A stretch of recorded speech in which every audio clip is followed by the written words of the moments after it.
Assalamualaikum warahmatullahi wabarakatuh.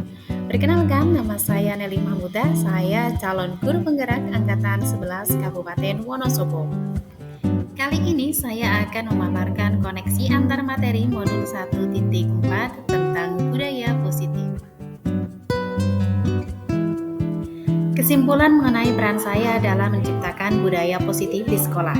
Seorang guru yang baik harus memiliki kemampuan dalam mewujudkan budaya positif di sekolah.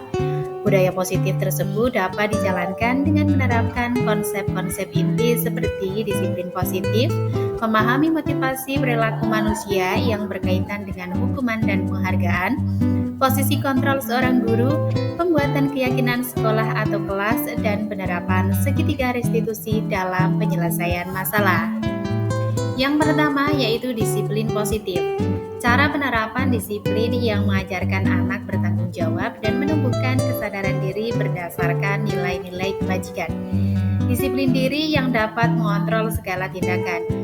Disiplin juga dapat membuat murid memahami dan menyadari berdasarkan motivasi internal, bukan akibat paksaan, pujian, ataupun hukuman. Selanjutnya, guru harus memahami motivasi perilaku manusia.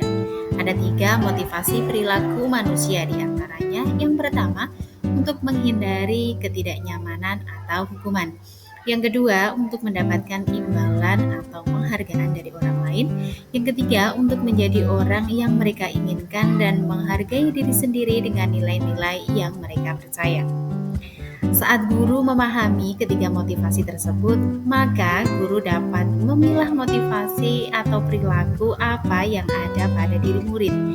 Jika motivasi A yang ada pada diri murid adalah untuk menghindari ketidaknyamanan dan untuk mendapatkan imbalan atau penghargaan, maka motivasi yang ada pada murid berasal dari eksternal. Sehingga guru harus berupaya untuk menumbuhkan motivasi internal dalam diri murid agar dapat menghargai diri sendiri dengan nilai-nilai yang mereka percaya. Sebaiknya hindari hukuman dan pemberian penghargaan berlebihan agar meminimalisir motivasi eksternal dalam diri murid. Yang berikutnya adalah posisi kontrol seorang guru. Yang pertama adalah posisi penghukum, yang kedua posisi pembuat merasa bersalah, yang ketiga posisi teman, yang keempat posisi pemantau, dan yang kelima posisi manajer. Di antara kelima posisi kontrol tersebut, sebaiknya seorang guru menggunakan posisi kontrol. Seperti apakah posisi manajer tersebut? Ya, manajer. Seorang guru membuat sesuatu bersama murid, mempersilahkan murid mempertanggungjawabkan perilakunya, dan mendukung murid agar dapat menemukan solusi atas permasalahannya.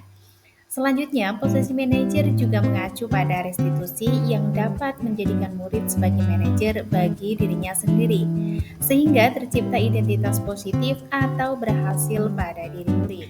Yang selanjutnya, guru berperan dalam mewujudkan terbentuknya keyakinan sekolah atau kelas dengan adanya kesepakatan antara guru dan murid. Keyakinan sekolah atau kelas berupa pertanyaan universal yang mudah diingat, dipahami, dan harus diterapkan dalam lingkungan sekolah. Kemudian penerapan segitiga restitusi dalam penyelesaian masalah. Guru yang berperan sebagai manajer menggunakan segitiga restitusi dalam penyelesaian masalah. Ada 3 tahapan, yaitu yang pertama menstabilkan identitas, yang kedua validasi tindakan yang salah, yang ketiga menanyakan keyakinan. Tujuan dari segitiga restitusi ini adalah menghasilkan murid yang mandiri dan bertanggung jawab. Keterkaitan budaya positif dengan 3 materi sebelumnya, yaitu dengan menjalankan budaya positif di sekolah, maka akan mempermudah dalam tercapainya tujuan pendidikan nasional sesuai dengan filosofi Ki Hajar Dewantara, yaitu pendidikan yang berpihak pada murid dan bersifat menuntun atau tumbuh hidupnya kekuatan kodrat yang ada pada diri murid. Budaya positif dapat terwujud jika seorang guru memiliki nilai dan peran guru penggerak, diantaranya berpihak pada murid, mandiri, reflektif, kolaboratif, dan inovatif. Budaya positif dapat terwujud dengan mendorong kolaborasi antara semua warga sekolah, dengan adanya keyakinan sekolah yang harus disepakati dan dijalankan secara bersama-sama. Salah satu perubahan yang diinginkan sesuai dengan visi guru penggerak adalah terbentuknya budaya positif agar diperoleh sekolah yang nyaman, aman, dan berpihak pada murid. Untuk mewujudkan visi guru penggerak tersebut dengan pembuatan prakarsa perubahan sesuai dengan filosofi Ki Hajar Dewantara dan profil pelajar Pancasila. Sudah tiba waktunya pada kegiatan refleksi. Kali ini saya akan merefleksikan beberapa kegiatan pada modul 1.4 dengan menjawab beberapa pertanyaan. Yuk mari kita simak videonya. Sejauh mana pemahaman Anda tentang konsep-konsep inti yang telah Anda pelajari di modul ini? Adakah hal menarik yang di luar dugaan? Ya, saya sudah memahami konsep-konsep inti dalam modul budaya positif yang berkaitan dengan disiplin positif, teori kontrol, teori motivasi, hukuman dan penghargaan, posisi kontrol guru, kebutuhan dasar manusia, keyakinan kelas atau sekolah, dan segitiga restitusi. Seluruh konsep inti tersebut harus diresapi dalam diri, diwujudkan dalam tindakan, dan dibagikan pada rekan guru di sekolah. Hal menarik bagi saya dan di luar dugaan adalah saat saya mempelajari motivasi perilaku manusia berupa penghargaan. Ternyata penghargaan dapat berdampak kurang baik bagi murid. Di antaranya yang pertama, yaitu dapat merusak hubungan, yang kedua mengurangi ketepatan, yang ketiga menurunkan kualitas, yang keempat mematikan kreativitas, dan yang kelima bersifat hukuman. Perubahan yang terjadi adalah saya menyadari bahwa posisi kontrol yang biasa saya lakukan adalah sebagai penghukum dan pemantau. Seharusnya saya sebagai pendidik memposisikan saya sebagai manajer, yaitu menangani masalah dengan menggunakan segitiga restitusi. Pertanyaan yang selanjutnya, pengalaman saat apakah yang pernah Anda alami terkait penerapan konsep-konsep inti dalam modul budaya positif, baik di lingkungan kelas maupun di lingkungan sekolah? Ya, saya menangani siswa yang datang terlambat dengan menggunakan langkah-langkah segitiga restitusi, yaitu menstabilkan identitas, validasi tindakan yang salah, dan menanyakan keyakinan. Lalu bagaimana perasaan Anda ketika menangani hal-hal tersebut?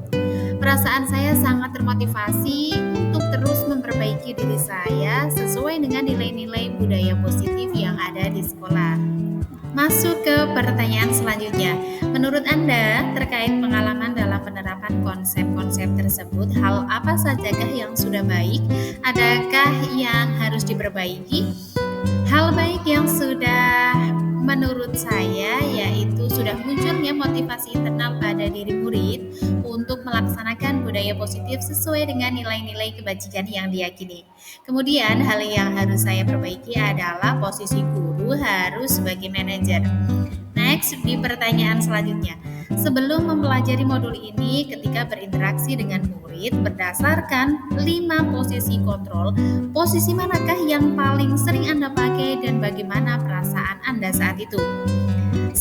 Setelah mempelajari modul ini, posisi apa yang Anda pakai dan bagaimana perasaan Anda sekarang? Apa perbedaannya? Baik, kita simak apa yang saya rasakan pada saat ini.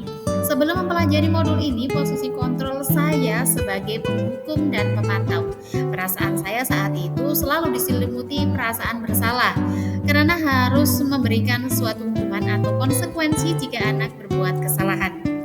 Namun, setelah saya mempelajari modul ini, saya mulai menerapkan posisi manajer dalam penyelesaian masalah. Perasaan saya menjadi sangat tenang dan saya mulai menyadari betapa pentingnya komunikasi yang efektif untuk menumbuhkan rasa tanggung jawab pada diri murid. Masih seputar pertanyaan. Sebelum mempelajari modul ini, pernahkah Anda menerapkan segitiga restitusi ketika menghadapi permasalahan murid Anda? Jika iya, tahap mana yang Anda praktikkan dan bagian mana mempraktikannya? Ya, saya pernah melaksanakannya. Namun, saya hanya menggunakan satu tahapan saja, yaitu menstabilkan identitas dengan memberikan pernyataan bahwa setiap orang pasti pernah berbuat salah. Nah, selain konsep-konsep yang disampaikan dalam modul ini, adakah hal lain yang menurut Anda penting untuk dipelajari dalam proses menciptakan budaya positif, baik di lingkungan sekolah maupun di lingkungan kelas? Ya, hal lain yang penting dipelajari dalam proses menciptakan budaya positif adalah melakukan kolaborasi antara sekolah dan orang tua murid, agar budaya positif tidak hanya dilakukan di sekolah atau di kelas saja. namun juga di rumah. Hal ini supaya menjadi suatu kebiasaan atau karakter saat berada di lingkungan sekolah ataupun di lingkungan luar. Berikut ini adalah rancangan tindakan aksi nyata modul 1.4 budaya positif. Latar belakang. Budaya positif merupakan perwujudan dari nilai-nilai atau keyakinan universal yang ditetapkan di sekolah. Suasana atau budaya yang berkembang di sekolah secara tidak langsung menjadi cermin dari tujuan kuliah atau nilai-nilai yang di sekolah dan diyakini selama ini. Untuk itulah, menciptakan lingkungan positif agar terbentuk suatu budaya positif adalah suatu proses perjalanan pendidikan yang harus kita jalani. Karena hal ini merupakan tanggung jawab kita sebagai seorang guru, sebagai seorang pemimpin pembelajaran. Suatu lingkungan yang aman dan nyaman akan memberikan murid kesempatan dan kebebasan untuk berproses dan belajar, sehingga mampu menerima dan menyerap suatu pembelajaran. Sebagai guru harus mampu menciptakan suasana lingkungan positif yang sudah tentu berpihak kepada murid. Adapun hal yang dapat dilakukan yaitu membuat kesepakatan atau keyakinan kelas atau sekolah. Semua pihak terkait harus menerapkan keyakinan tersebut agar menjadi sebuah kebiasaan, sehingga terwujud budaya positif di sekolah. Tujuan aksi nyata. Yang pertama, mewujudkan murid yang merdeka dan disiplin. Yang kedua, menumbuhkan budaya positif di sekolah dengan meyakini nilai-nilai universal. Tolak ukur dalam budaya positif di sekolah. Yang pertama, murid terlibat secara aktif dalam membuat keyakinan kelas. Yang kedua, guru dan murid dapat menerapkan budaya positif secara konsisten. Dan yang ketiga adalah terciptanya suasana atau lingkungan yang positif. Lini masa tindakan yang dilakukan. Yang pertama, meminta izin kepada kepala sekolah untuk mendefinisikan bersama rekan guru tentang pentingnya penanaman budaya positif dan keyakinan kelas. Yang kedua, mengumpulkan rekan guru untuk melakukan diseminasi penanaman materi budaya positif. Yang ketiga, merefleksikan dan mengevaluasi keyakinan kelas yang telah dibuat. Dukungan yang dibutuhkan dalam aksi nyata pada modul 1.4 yaitu dukungan dari kepala sekolah, rekan guru, serta murid agar tindakan yang telah disusun dapat dilakukan secara lancar dan sukses. Yang kedua, sarana dan prasarana untuk menumbuhkan budaya positif. Yang ketiga, dukungan dari wali murid dalam penerapan budaya positif di lingkungan rumah. Bagaimanakah pelaksanakan aksi nyata pada modul 1.4 budaya positif? Yang pertama, saya akan memohon izin kepada kepala sekolah untuk melaksanakan diseminasi budaya positif. Yang kedua, melakukan diseminasi budaya positif dan berbagi pengalaman dalam penerapan budaya positif tentang pembuatan keyakinan kelas dan praktik segitiga restitusi yang dihadiri oleh rekan-rekan guru. Demikian tadi koneksi antara modul 1.4 budaya positif dan rancangan aksi nyata penerapan modul 1.4. Saya Neli Mahmuda, calon guru penggerak angkatan 11 Kabupaten Wonosobo. Wassalamualaikum warahmatullahi wabarakatuh.